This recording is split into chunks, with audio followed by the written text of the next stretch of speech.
Estamos no ar com mais uma edição do podcast Carneiro e Mafuz aqui no 2 Esportes. Eu sou o Fernando Rudnick, estou com Carneiro Neto e Augusto Mafuz aqui no Estúdio Cristal Podcast, nossa produtora parceira aqui do 2 Esportes. Vai aparecer aí na sua tela o QR Code, aponta a câmera para você conhecer o Estúdio Cristal Podcast, a única produtora de podcasts do sul do Brasil que fica dentro de um shopping center. Shopping center tem toda a comodidade, segurança e qualidade em serviços para você. Se você falar que é inscrito aqui do 2 Esportes, ganha um desconto especial. Então vai lá e tenta começar o seu projeto de podcast também. E, claro, aquele recadinho básico para você que está nos assistindo. Se não é inscrito aqui no 2, se inscreva aí no canal, compartilhe os vídeos, deixe seu like, mande sempre seu comentário, a sua dúvida, a sua pergunta, seu elogio ou sua crítica para o Carneiro Neto e para o Augusto Mafuz. O Carneiro Neto, começando agora no assunto principal desse programa, na semana passada, profetizou o que ia acontecer na Vila Capanema e infelizmente aconteceu. Briga de torcida, Coritiba e Cruzeiro, né, Carneiro?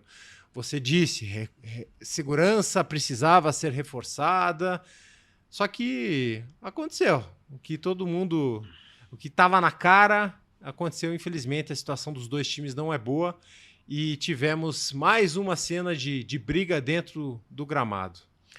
O Brasil é um país imprevisível ou excessivamente previsível. Quer dizer, a mediocridade sempre é a mesma. É evidente que estava na cara que esse jogo era de risco, porque são dois times ameaçados pelo rebaixamento. O estádio do Dorival Brito e Silva, dentro das suas possibilidades, ele atendeu no que foi normal. Agora, saiu um pouquinho da normalidade, caiu, veio tudo abaixo. Agora, é lamentável, né?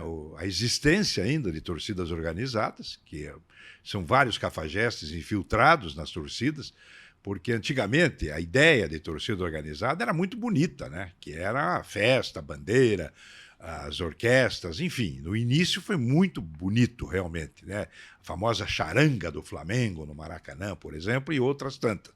Agora não, viraram grupos agressivos que destroem estádio, destroem patrimônio público e privado. E no caso desse jogo especificamente, alguns torcedores do Cruzeiro, completamente desclassificados, ao sofrerem o gol no final da partida, aliás, um belo voleio do Robson, né, que deu a vitória ao Coxa, eles invadiram o gramado. E daí, burramente, a torcida do Coritiba também invadiu. Porque se a torcida do Coritiba se contivesse, a torcida organizada, o Coxa não sofreria as penas que fatalmente vai sofrer, como perda de mando, etc. Foi profundamente triste. Agora, a polícia agiu bem. A polícia estava preparada. Eu observei que havia um contingente bastante razoável e ela foi pronta. Então, eu tenho a impressão de que, apesar do alerta, apenas as torcidas organizadas é que não se comportaram. E o estádio demonstrou uma fragilidade muito grande. Me tire uma dúvida, Fernando. O Coritiba conseguiu laudo, porque para mandar um jogo num determinado estádio é necessário ter a autorização dos bombeiros, do agente de segurança. Sim. No caso da Polícia Militar, do Corpo de Bombeiros. O Coritiba está de posse desses laudos ou não? Eu acho que sim, Mafuz, senão não sairia o jogo. Sim, senão a CBF não autorizaria o jogo. Sim, o estádio estava liberado para o jogo. Não, mas liberado pela CBF. Eu queria saber se estava... Os laudos estavam ok. Mas eu vou ser bem sincero que o Corpo de Bombeiro, não tanto a Polícia Militar, o Corpo de Bombeiro é muito severo, muito intransigente para liberar determinadas praças, determinados locais para a realização de eventos com apelo popular. De qualquer maneira, eu não concordo com o Carneiro que se a torcida do Coritiba não entrasse, o Coritiba não seria punido, porque a causa imediata foi a falta de segurança. E te digo mais, aconteceu na Vila Capanema, aconteceria no Couto Pereira, porque era premeditado a forma como a torcida do Cruzeiro entrou e a forma como a torcida do Curitiba reagiu, já existia uma pré-intenção. Aliás, tem vídeos antes do jogo da torcida do Cruzeiro no CT da Raposa, lá em Minas, falando: se não ganhar, Exato. o negócio vai ficar feio. Não, e depois soltaram uma nota agora recente dizendo que não terminou ali. Diz que vai continuar isso contra o Ronaldo Fenômeno. Agora, você vê o futebol como é uma coisa extraordinária. Agora, eu não acredito. Em termos de mexer com a cabeça das pessoas. Você veja o Ronaldo Fenômeno, que o Mafuz citou há pouco. O homem é um bilhardário, poderia estar com o iate na Côte d'Azur, não, comendo as unhas na Vila Capanema. Esse é o sentido da vida? Sinceramente, eu acho que esse pessoal tinha que amadurecer. O Ronaldo Fenômeno não tinha que estar perdendo tempo mais com o futebol. Ele é um ídolo, é um deus, é um jogador extraordinário. Por que tem que continuar, né? Eu acho que é uma perda de tempo esse negócio de... Poder, Carneiro. Pois é, mas é doentio, né? É poder. E ele tem outro clube na Ele Espanha. tem lá no Valladolid, que caiu. Caiu e não está subindo. Sim, o E a negócio torcida quer derrubar ele tá em também. crise lá também. O negócio em crise. Pro Ronaldo tá feio. Eu quero só te dizer ainda, completando essa situação de Vila Capanema, eu não acredito na justiça esportiva. Não acredito na justiça esportiva. Ela é política, populista, conveniente. Eu passei boa parte da minha vida dentro desses tribunais administrativos e conheço bem a índole, principalmente agora. Antigamente tinha, pelo menos dentro do Paraná de Curitiba, era formado por uma banca extraordinária, René Dotti, Otto Esponhos, né? Só para dar exemplo, a última leva foi a turma de Joel Neto, Tanaka, que ela foi a última leva. Mas atualmente eu não acredito no STJD, eu acredito que o Ministério Público definitivamente intervenha e acabe com isso. Parece que a torcida organizada do Curitiba está suspensa aqui de qualquer atividade.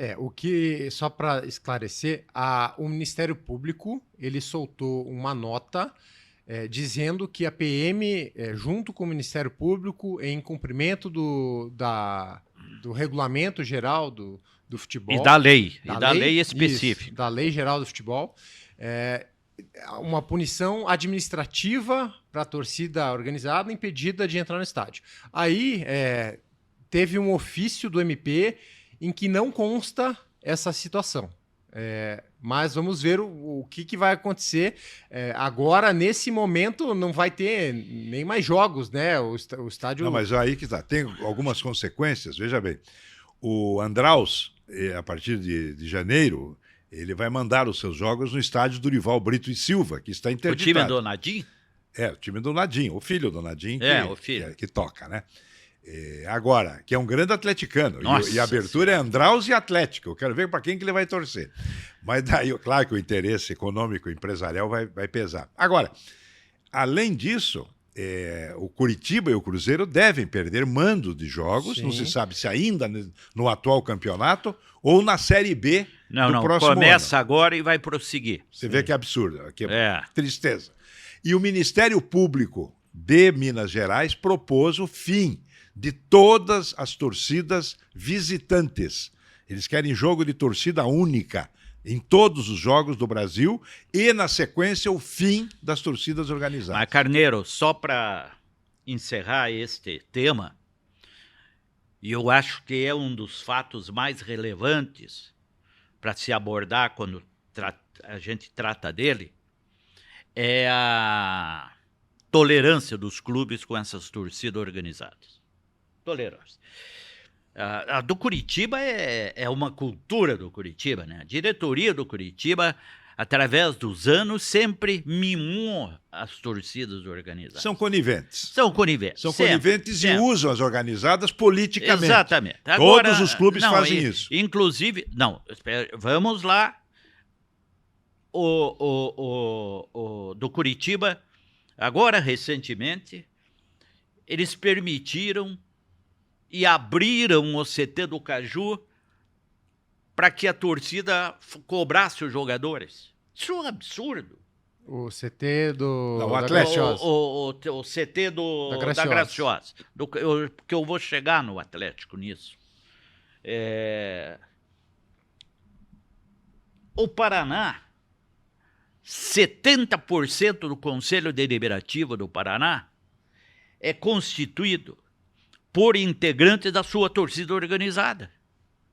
Quer dizer, o Paraná, quem manda no Paraná é a torcida organizada. Sim, mas o Curitiba teve uma diretoria que saiu da torcida organizada. Exato, que foi o Samir. O filho do Valdomiro. O Samir É Namor. Samir, né? É. E foi um desastre a administração dele. Tá aí o resultado. A conta chegou agora. O Atlético Paranaense, e aí tem que tirar o chapéu para o senhor Mário Celso Petralha. O Mário, desde o início, enfrentou a torcida organizada. Às vezes perdeu, às vezes se acertou para... Às vezes precisou da torcida. Precisou da torcida por conveniência política, mas ele, aos poucos, ele foi disciplinando a torcida organizada. Já há algum tempo, fora aquele Atletiba do Paranaense, que entrou um débil mental no campo para bater também em jogador do Curitiba, o Atlético não tem problema com torcida organizada. Não tem problema com torcida organizada. Então, os clubes são coniventes. A torcida a Leila do Palmeiras agora tomou uma atitude. Ela teve que entrar com medida restritiva para se proteger contra a torcida organizada. Veja onde nós chegamos. Sim, a torcida organizada do Corinthians tirou o Cuca. O Cuca. Tirou o técnico. Ela e o futebol A feminino torcida organizada e o Juca Kfouri. Olha, eu vou te contar, viu? É triste, viu? É um panorama muito triste, muito tenebroso. E o pior, além de tudo isso, a técnica do Campeonato Brasileiro é sofrível. O nível técnico. Então você tem as exceções. As duas viradas que o Botafogo sofreu de 4-3, né? Para o Palmeiras e depois com o Grêmio. Isso. E isso são exceções. A apresentação brilhante do Flamengo frente ao Palmeiras no 3-0. Tivemos um Fla-Flu bem disputado, aqui e acolá. Mas se você pegar 70% dos jogos, estou falando da Série A, né? Porque eu não acompanho mais outras séries. Estou me poupando. Ano que vem você volta. Meu senso de humor não chega tanto. Agora, o ano que vem eu tenho que assistir o Velho Operário de Ponta Grossa e o Coxa, né? Aí não tem escape. Agora, o nível é muito baixo. Meu Deus do céu. E a arbitragem, hein?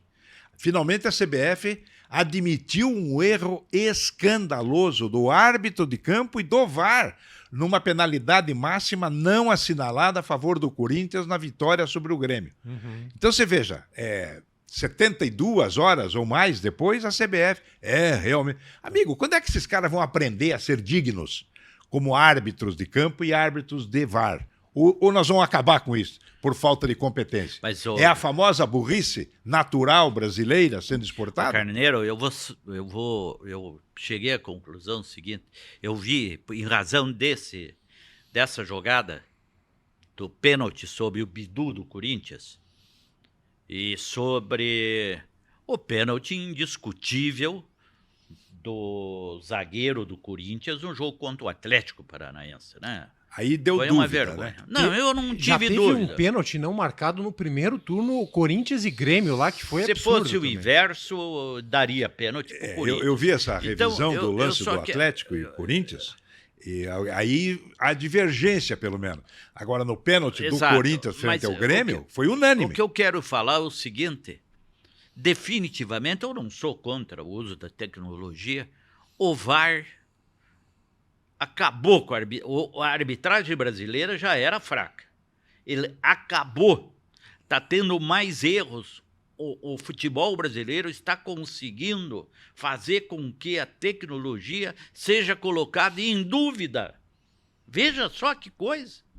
Por quê? Porque a orientação, a cartilha do VAR no Brasil é totalmente equivocada, a de influir no comportamento do árbitro de campo. E o árbitro convenientemente se submete ao VAR e não toma decisão. Por que na Europa funciona? Porque o árbitro de campo só usa o VAR quando esgotada toda a sua possibilidade de dúvida. Por quê? O árbitro europeu tem personalidade. Ele, claro, dá um recado. Ele diz, não, eu vou ficar com a minha interpretação e segue o jogo. Aqui não. Qualquer coisinha para, o cretino vai lá, volta os cretinos da cabine, comete o mesmo erro e segue o enterro. Está péssimo o nível de arbitragem, nível ético, moral do futebol brasileiro e, sobretudo, técnico. É um campeonato brasileiro lixão. Arbitragem, lixão. Até quando? Você viu a carinha do presidente da CBF? Ele quer trazer o Carlo Ancelotti de novo. Bom, só para a gente encerrar esse assunto aí, já misturando a questão da torcida, o Cruzeiro e o Curitiba foram denunciados aí pelo STJD, a Procuradoria, e podem perder até 20 mandos de campo cada um. Vai dar... Quanto você acha que vai dar? 10 jogos para cada um. 20 mandos? O máximo pode ser 20. 10 jogos para cada um. Talvez o Curitiba um pouco menos, mas 10 jogos para cada um. Mas isso aí no direito penal internacional seria fuzilamento. E a Procuradoria pediu em liminar que os clubes joguem esses jogos finais aí do Brasileirão com portões fechados. E perda de mando. Portões fechados e sem ingresso de visitante, claro, vai ter portão fechado, mas até que o processo realmente seja julgado. Vamos mudar de assunto, então? Depois de falar aí de torcida... Teve o jogo, né? Mas o jogo, assim, foi vitória do Curitiba, 1-0. Tá, né? E o outro jogo? Que o Atlético conseguiu não ganhar do Bahia, que estava pedindo para perder. Vamos, só, antes para terminar a parte do Curitiba. O Curitiba venceu, mas continua aí com 99% de risco de rebaixamento. Não, tá rebaixado, a situação né? Tá praticamente Curitiba definida. Tá rebaixado. É só a matemática chegar e bater ali, vai ser nessa rodada. O ano que vem, porque o Atlético não vai ganhar a vaga para Libertadores. Porque da mesma forma que eu entendo que a matemática não resolve a vida do Curitiba, não resolve a vida do Atlético também. Então, o ano que vem nós vamos ter uma segunda divisão do Curitiba no Brasil e uma segunda divisão do Atlético Paranaense no futebol sul-americano. Eu digo segunda divisão, embora eu não entenda assim, mas eu digo segunda divisão porque o próprio presidente do Atlético falou que o Atlético é bicampeão da segunda divisão da Conmebol. Certo. Você citou o jogo. Mais um empate, né? São 3 pontos conquistados dos últimos 15. É a campanha de quem não quer chegar, né? Não dá para só atribuir. No programa anterior, eu citei que eram 12 pontos disputados e 2 ganhos. Agora são 15, 3 ganhos. O Atlético está doente. O Atlético está na UTI. Eu não sei o estado de saúde do presidente Mário Celso Petar, mas deve ser melhor do que o do time. O time do Atlético não tem comando dentro e fora de campo. O Wesley Carvalho perdeu a mão. Eu vou retirar o meu apoio a ele. Eu já retirei. Mas agora eu estou oficialmente retirando. Ele é muito fraco. Ele se perdeu completamente nesse jogo da Bahia, então foi irritante. A forma como ele montou o time com 3 zagueiros, aquela confusão, não tinha pé nem cabeça. E aí o time mostrou que tinha capacidade. Porque quando tomou o gol num pênalti infantil do Esquivel, o Atlético não só empatou, como poderia ter virado. E o que prova que o Atlético não tem técnico também, além de maus jogadores que são os reservas. Então tá tudo errado. O Thiago Heleno falou isso, tem muita coisa errada. Sabe as palavras, Thiago Heleno. E aí, não, e ele no intervalo, ele falou um negócio que eu venho batendo há tempo. O Atlético não termina uma jogada. Pode ver, no ataque, ele não termina uma jogada. Agora ele escalou o Canóbio de atacante. Canóbio. Botou o William Bigode dos lados e o Canóbio pelo meio. O Canóbio não sabe concluir uma jogada. Ele não sabe dominar a bola.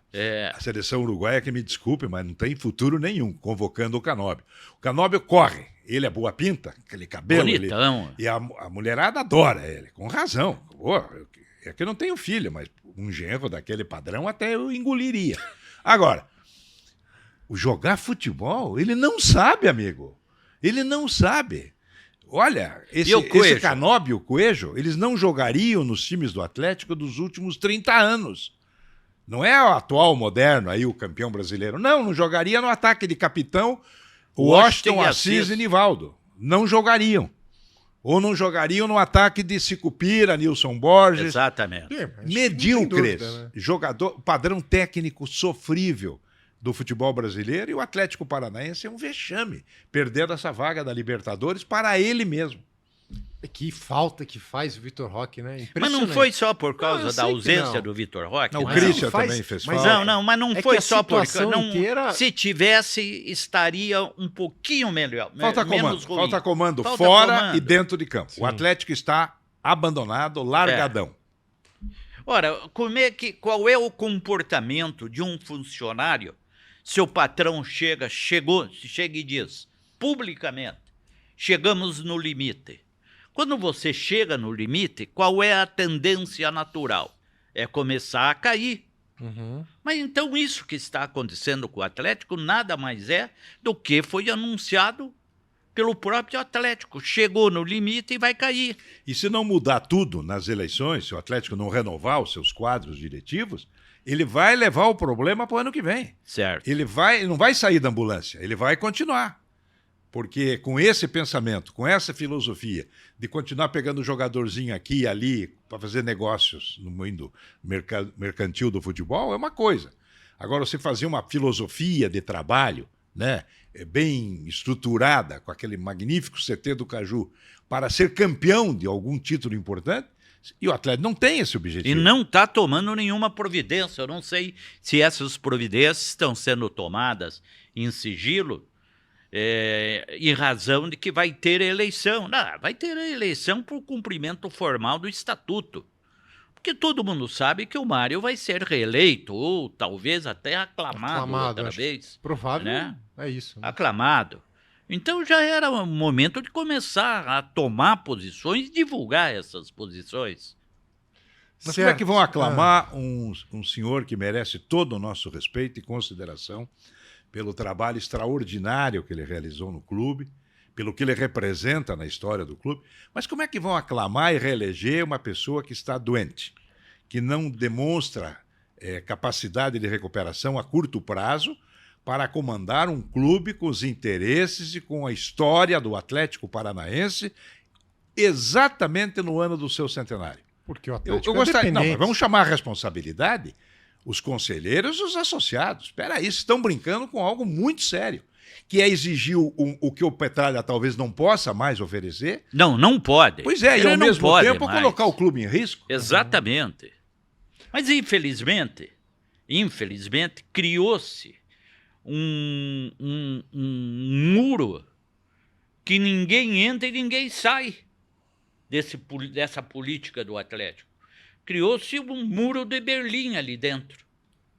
Entendeu? Sim. Então ninguém entra e ninguém sai.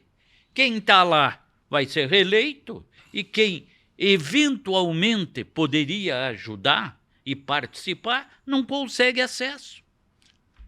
E é uma dependência aí que a gente não vê nenhuma liderança nova, preparação para o que vai acontecer, e a tendência é que a gente já viu quando o Mário Celso Petralha estava mais adoentado no hospital, o clube estava... Virou uma bagunça. Bagunçado. O acordo com o Estado e o município para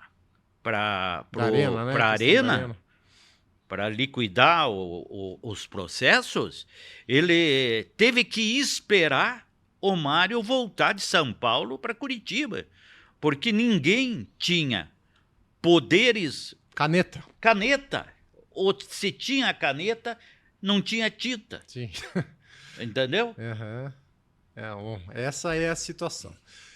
Vamos fazer agora uma coisa diferente aqui nesse podcast. Vamos fazer uma brincadeirinha, vamos fazer um negócio diferente. Eu vou colocar na tela 3 imagens de cada clube, do Atlético e do Coritiba. Aí eu quero que vocês digam aí sobre os jogadores que vão aparecer, se ele superou a expectativa ou ficou muito abaixo da expectativa ou se ficou na média ali. Vamos fazer uma análise de 3 personagens de cada time durante essa temporada. Vamos lá, Paty, pode colocar a primeira imagem. Vitor Bueno. Vitor Bueno está fazendo a melhor temporada dele, uma das melhores da carreira. Que carreira ruim que ele teve, hein? Mas ele é uma incógnita. São 10 gols e 8 assistências em 55 jogos nesse ano. O que vocês acham? Tá na média? Superou o que vocês esperavam? Um jogador lento, um jogador que se posiciona bem quando ele é meio-campista, acerta alguns chutes, mas na média é bizonho. Um jogador que não se completa. Então é um jogador que eu não contrataria. Ele foi assim no Santos, ele foi assim no São Paulo e voltou a ser assim no Atlético. Ele é de períodos eventuais, ele não tem uma sequência. Tanto é que voltou à reserva do Atlético. Uhum. Então, para vocês, ele ficou abaixo. Abaixo. Ficou abaixo do que se esperava. Dentro de uma reformulação séria do Atlético, não seria opção. É um dos responsáveis pela decadência tática e técnica do Atlético nesses últimos jogos. Uhum. Então, beleza. Vamos lá. Próxima imagem. Robson, atacante do Coritiba. Vamos sempre colocar aqui a expectativa, o que se esperava do Robson nesse ano. Vamos julgar a partir dessa régua assim. Diametralmente é o contrário do Vitor. É muito bom esse Robson. Ele está tendo um rendimento no Coritiba acima da expectativa. Exatamente. Não só pelos gols, mas pelo empenho, pela personalidade. Eu não sei a idade dele, mas é um jogador... 28, 29 anos. Tem mercado Ele ainda. já tem 32. 32. O Robson, a gente chegando a essa conclusão, eu chego à mesma, que o Carneiro chegou, pouco se esperava dele e muito ele apresentou, é a prova de que o Coritiba não foi muito feliz nas contratações, né? Quer dizer, foi totalmente infeliz. Teve que trazer um jogador que já tinha saído do clube, de uma segunda divisão, que daí ele foi lá para o Fortaleza. Fortaleza, voltou e foi o melhor do time e vai acabar o melhor do time esse ano. O Robson, nesse ano, 45 jogos... 14 gols, 7 assistências, 12 gols no Brasileirão, o artilheiro do Coxa no Brasileirão. Superou a expectativa para vocês, então? Superou e vai ser um grande reforço para a segunda divisão. Para a Série B. Beleza, próxima imagem, vamos lá. Zapelli. Este vai provocar muita discussão no Atlético ainda. E aí, Carneiro, o que você acha? É o que eu falei há pouco, o Atlético tem essa prática de tentar descobrir jogadores nacionais ou internacionais dentro de um laboratório, né? Alguma coisa nesse sentido. O Zapelli, no início, ele deixou uma boa impressão pela habilidade e pelo domínio de bola. Mas ele caiu. Em vez de ele crescer, ele entrou no rame-rame da decadência do Atlético. A partir daquele jogo horroroso com o Santos na Vila Belmiro, em que o Atlético poderia ter ganho de 10-0 e acabou empatando, e o Zapelli ali fez uma boa apresentação, o Zapelli só caiu. Hoje é uma incógnita. Eu não sei se o investimento vai valer a pena. Eu tenho a seguinte opinião. Eu não acho que ainda é possível fazer um juízo de valor. São 17 jogos só. Não, é que porque esse rapaz chegou, ele sabe jogar. Sim. Ele sabe jogar. É um pouco lento, né? Às vezes é meio desligado, mas jogar ele sabe jogar. Mas não dá para fazer um juízo de valor, porque ele chegou num momento em que o Atlético ficou perdido, com um técnico improvisado. O Vitor Roque e ele, eles iam render juntos. A lesão do Vitor Roque, eu acho que você tem razão, afundou o Atlético. Fundou. O Atlético era Vitor Roque dependente. Sim. E esse menino está pagando o preço. Tá pagando Vamos dar preço. um crédito, evidentemente, Exatamente. pela idade dele. Mau jogador não é. Sim. E dizer que ele não superou a expectativa também não dá para dizer. Ele chegou num momento ruim. Eu acredito que esse rapaz, bem comandado, num time organizado, vai ser ainda um sucesso dentro do Atlético. Zapelli tem só 21 anos. 21 anos. É novo. E foram até aqui 17 jogos, 2 gols e 2 assistências. A melhor contratação do Atlético, que está aí, é o lateral esquerdo. O Esquivel. Esquivel. Certo, próxima imagem. Vamos para o próximo. Quem será? Kusevich, zagueiro chileno do Coxa, jogou no Palmeiras antes, chegou a peso de ouro, tem 27 anos e se meteu aí junto com o Diogo Esse Oliveira que foi agredido? Foi. naquela grande confusão, né? Ele foi a vítima, no caso, né? Não, pois veja bem. É difícil analisar individualmente o jogador do Curitiba se deu certo ou não. Se estava dentro da expectativa ou não. Porque o jogador também, a condição individual do jogador, ele depende do conjunto. Agora, ele é um bom jogador. Dentro do que se esperava dele, ele rendeu. Né? Uhum. E Agora, aí? não dá para ter esperança dentro de uma zaga que sofreu quantos gols? A zaga mais vazada aí do Aí que campeonato. está. Carneiro, o que você acha do Kusevich? Olha, é difícil. O Curitiba é um clube tão desorganizado, né? Tão bagunçado, e todo mundo achava que a SAF ia salvar. A SAF está sendo pior administrativamente no futebol do que a diretoria institucional, né? Porque o Curitiba é um vexame. Tem jogador que eles contrataram que não joga. Tem um espanhol aí que parece que é roqueiro. Ressé. Como é o nome? Ressé Rodrigues. Esse não joga. Ele Aí é cantador. Tem um outro que é Ele grego. cantor. O Samaris? Ele André deve ser um Samaris. ótimo poeta, Sófocles, Homero, mas jogador zero, medíocre. As contratações infantis, ridículas, claramente de interesses, sei lá. Olha, tristeza. Agora esse aí, coitado, ele saiu nocauteado de campo e o que agrediu continua jogando. Jogando. Não tem disciplina dentro do futebol do Curitiba. Não tem hierarquia. O Kusevich está voltando agora. Acho que pro próximo jogo ele volta aí e pode jogar junto com o Diogo. Ele que não se perca pelo nome também. Certo. Próxima imagem, então. Vamos lá. Thiago Heleno, uma bandeira do Atlético, um dos zagueiros mais importantes da história do clube. Não faz uma temporada muito boa. Tem 41 jogos. Opa, deixa eu ver. Não. Tem 52 jogos. Não marcou nenhum gol, não deu Qual a nenhuma idade do assistência. Thiago Heleno?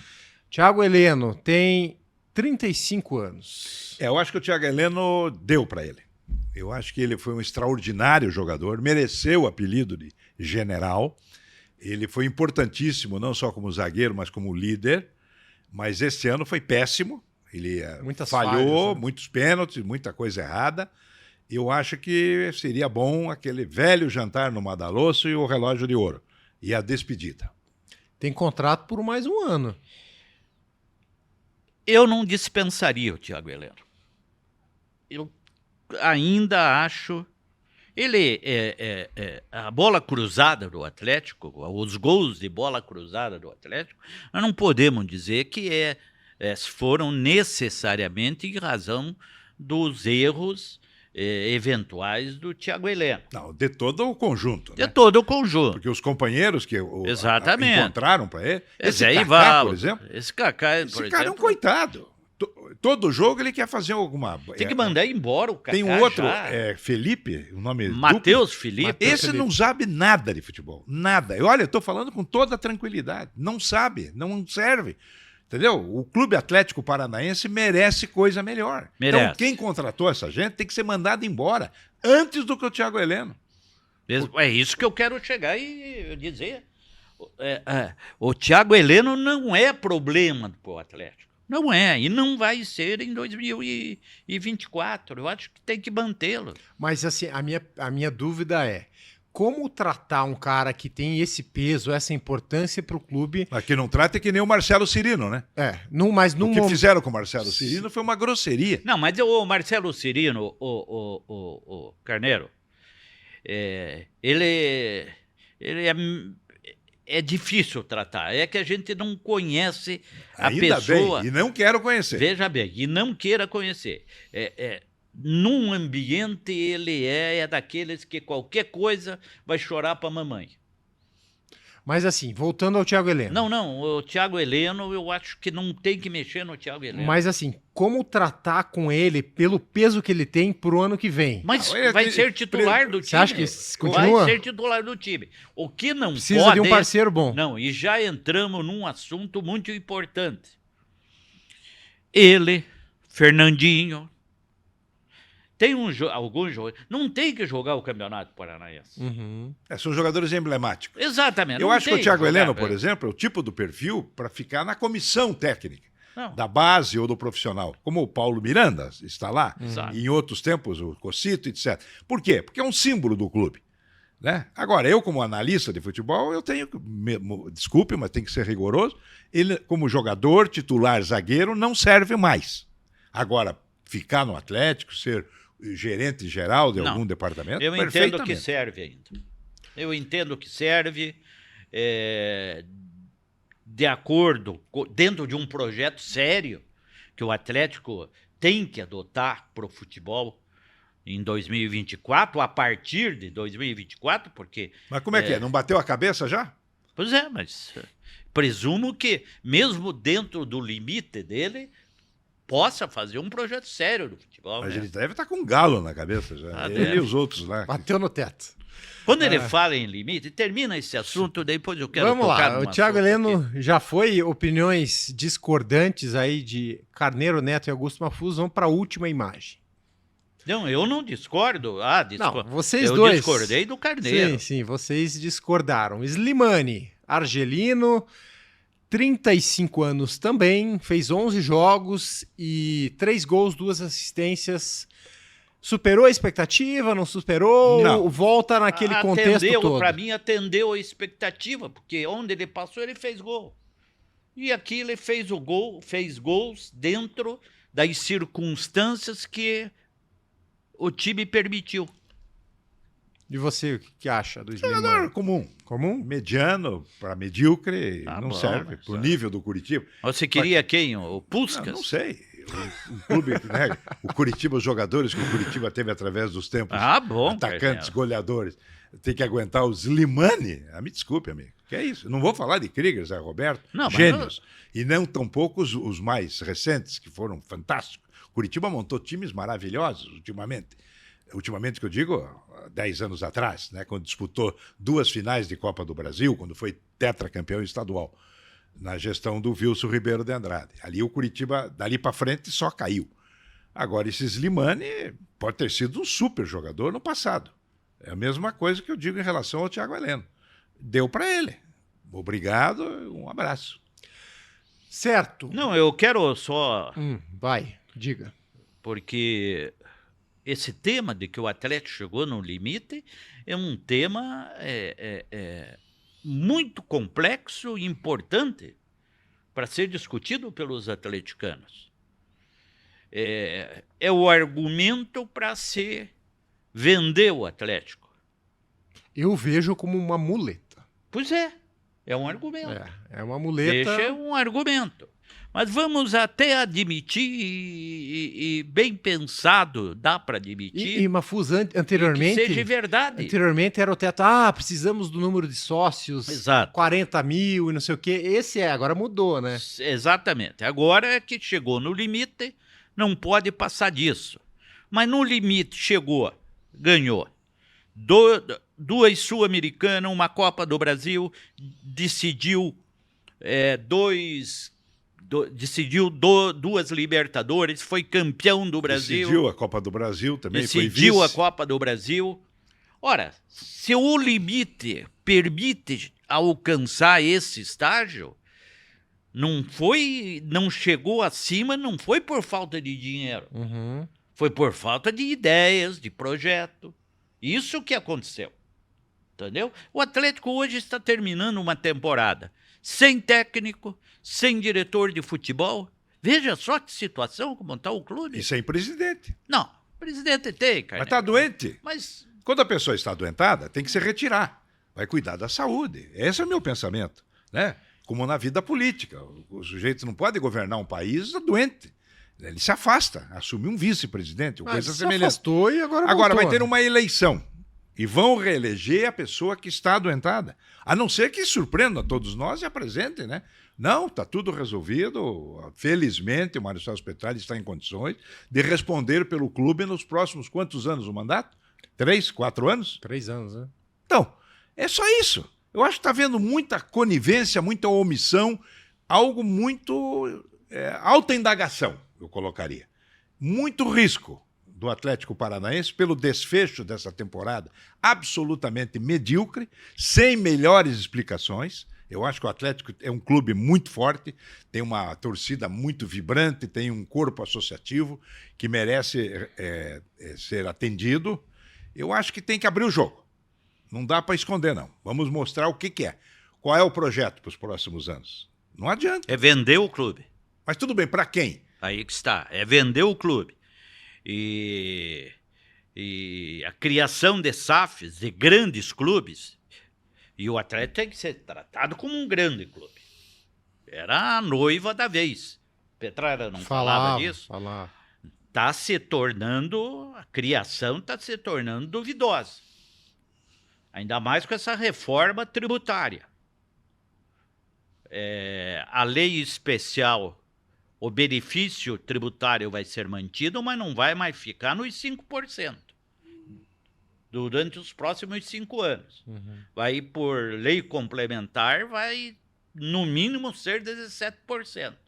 Então você vai vender um jogador, vai ter que pagar, descontar 17%. Você vai pegar uma publicidade, declarar o ganho de uma publicidade, é 17%. Vai ficar a SAF vai ficar onerosa a partir da reforma tributária. Então já não vai ser tão simples assim. Certo. Agora, sobre esse fato, o Carneiro, eu não vou questionar o Carneiro sobre a situação do Atlético diretiva, porque ele tem razão em relação à postura do presidente Mário Celso Petralha em se colocar outra vez para ser candidato. É evidente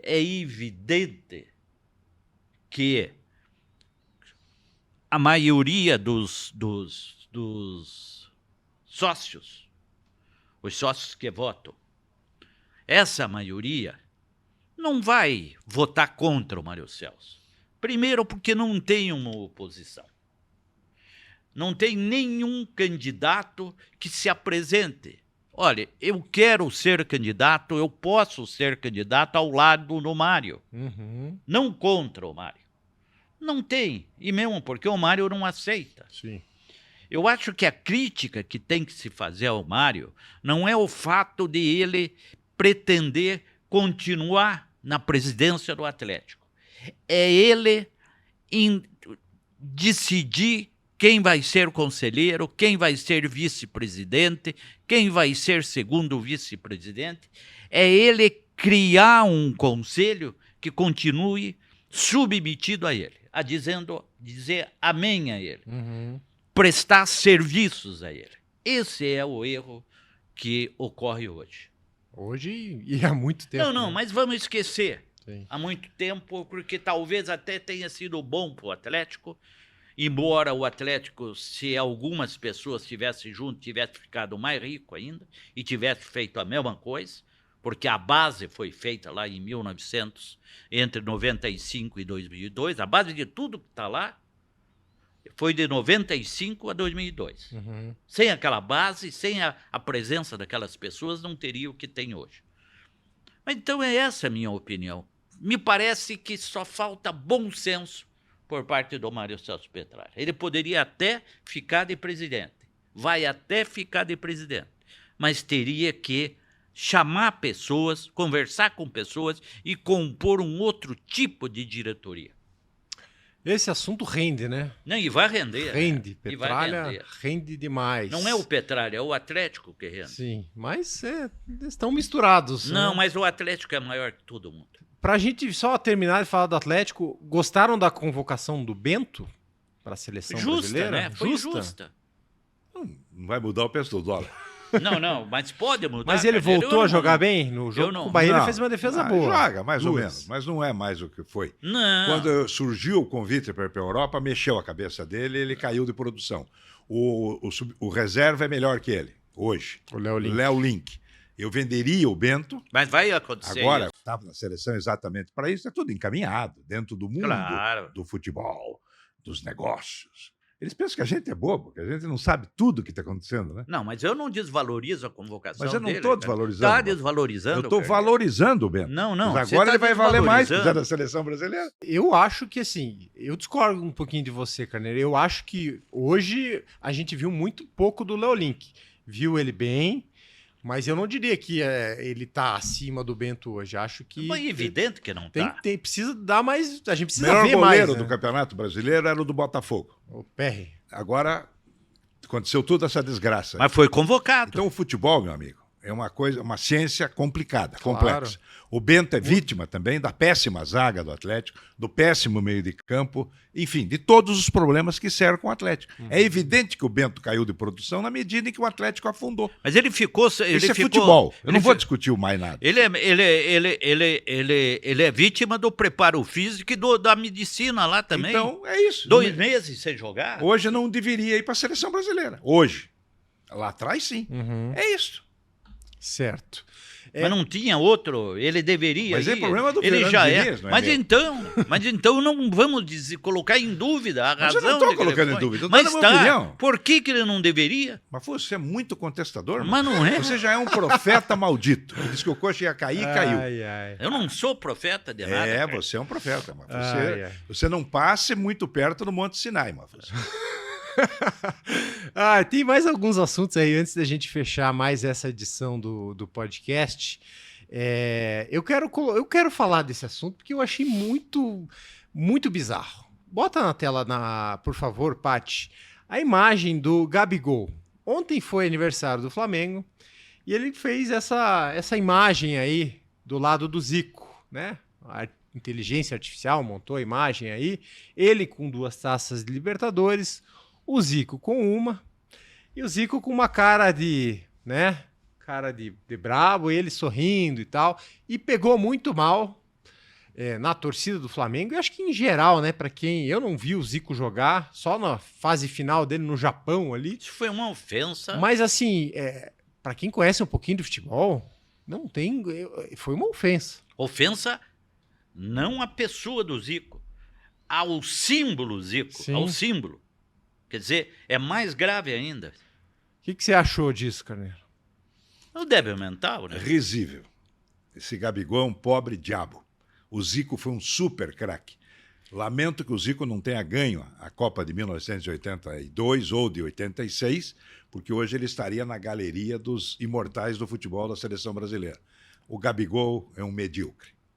Exato, é o termo. Então não... Deve estar gostando dessa polêmica. Dessa né? polêmica toda.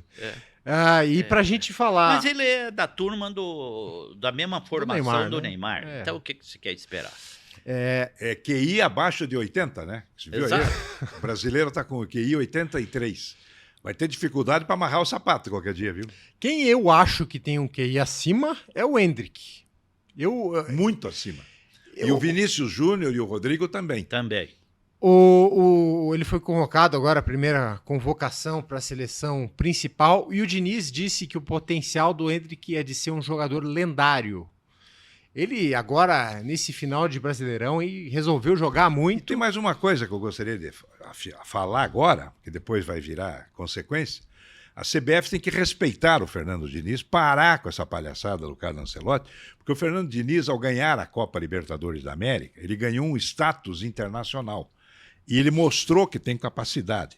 Ele deveria ser, sim, agora, efetivado na seleção, se afastaria do Fluminense. Exato. A CBF está fazendo um jogo completamente equivocado. Sobre o Endrick, quer dar uma palhinha? Não, eu só lamento que o Vitor Roque esteja contundido. Seria também um momento do Vitor Roque. Ele, em condições normais, nesse momento, ele estaria voando.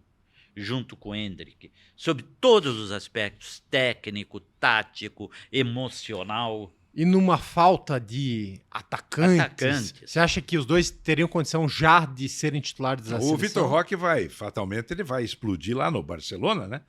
Porque é um jogador excepcional. Foi uma infelicidade a lesão dele.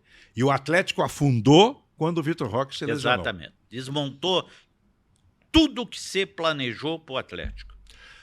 Antes da gente finalizar, então, esse podcast, mais 2 temas rapidinho, ligados ao Atlético, inclusive.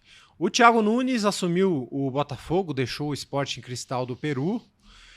E o Paulo Autuori assumiu o Cruzeiro. O Autuori, que nunca mais seria técnico de um time no futebol brasileiro, era diretor no Cruzeiro, agora demitiram o Zé Ricardo, ele vai ficar na função aí nas últimas rodadas da Série A, tentando salvar o Cruzeiro. O Thiago tem condição aí de ser campeão com o Botafogo? É muito difícil, né, responder, porque o Botafogo entrou em parafuso. E o time do Botafogo, eu vou ser coerente com o que eu falei aqui. Não me surpreende essa queda do Botafogo. Ele não tinha time para se sustentar mesmo com 13, 15 pontos na frente. Era improvável que ele mantivesse essa condição. E não foi só por falta de técnico, foi por falta de time, e falta de time vai continuar. E de emocional, né? O Paulo Autuori assumiu para resolver um problema administrativo. Evidente que ele não queria ser o treinador, mas nessa altura não dá para contratar ninguém. Seria uma insanidade. Ele estava lá dentro, né? E ele é o diretor de futebol, o CEO. Então ele assumiu, foi para o sacrifício. Vai cair junto com o Cruzeiro ou salvar o Cruzeiro, que eu acho improvável. Em relação ao Thiago Nunes, é uma atacada também. O Botafogo demorou muito, né? E o Thiago Nunes não foi feliz, perdeu o título do Campeonato Peruano. Sim. Agora, é um ótimo profissional. Exato. Ele não foi bem no Corinthians e no Grêmio, foi muito infeliz nas suas passagens. Para ele é uma chance de alavancagem. É a chance dele, só que ele vai colher os frutos no ano que vem. Esse ano tudo é possível. Se o Botafogo se reabilitar, só depende dele. O Botafogo é o único que, se ganhar os jogos, será campeão. Aí eu acho também o time do Botafogo limitado, já achava até incrível com aquele time, né, com os tiquinhos da vida, o Botafogo tivesse com 15 pontos na frente.